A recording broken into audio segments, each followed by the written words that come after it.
So a common question that I get from a lot of trainers and coaches is as I start to invest more and more in my education, I start to raise my prices incrementally, at what point do I price myself completely out of the market due to price sensitivity? Back in 1890, there was a guy by the name of Orville Gibson who created a musical innovation which later became known as the archtop guitar. Orville Gibson went on to found Gibson Guitar Company, which is now located out of Nashville, Tennessee. By the 1930s, Gibson Guitar Company created the very first commercially available electric guitar. By the 1950s, they had improved upon this design so well that they achieved a legendary status, and by the early 1960s, they were the preferred guitar for musical icons all over the globe, as well as musical enthusiasts who couldn't wait to just run out and purchase one after they had saved up long enough to be able to afford it. But what happened in the late 1960s is the music industry started to diversify, and this created an opportunity for other guitar manufacturers to enter into the market space. Now, the Japanese had been very successful in the automotive industry with the strategy of creating high-quality automobiles at a lower price point. So they tried this strategy in the music industry, and it worked. So what happened in the late 1960s is Gibson started to notice it was losing market share. Now, the reason it was losing market share is because brand new competitors were entering into the market space, and the market was having a little bit of a correction as people ran out, as they naturally would, to try them.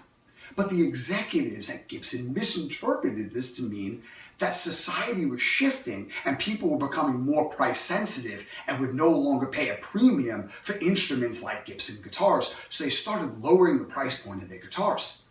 And shockingly, every time they lowered the price point of their guitar, revenues started to plummet further and further. They were just dumbfounded. It seemed like everything that they knew about supply and demand had been turned on its head, and the old rules no longer seemed to apply, kind of like the world we're living in today. So in 1986, Gibson Guitar Company was months away from extinction. I mean, they were imploding on themselves, and the Northern Company, which owned Gibson at the time, was really anxious to sell. So the new owners who bought Gibson, their re-engineering strategy for that company included raising the price of their guitars quite a bit. Now, to the old school people that were still left at Gibson, this seemed like quite an astonishing move, because every time they had lowered the prices, revenues fell. What would happen now if you, in such a critical time, if you were to suddenly raise the prices of guitar? Well, what happened was revenues increased in double digits, and Gibson started to regain market share because, as Harry Beckwith pointed out in his book, The Invisible Touch, people associate low price with low value.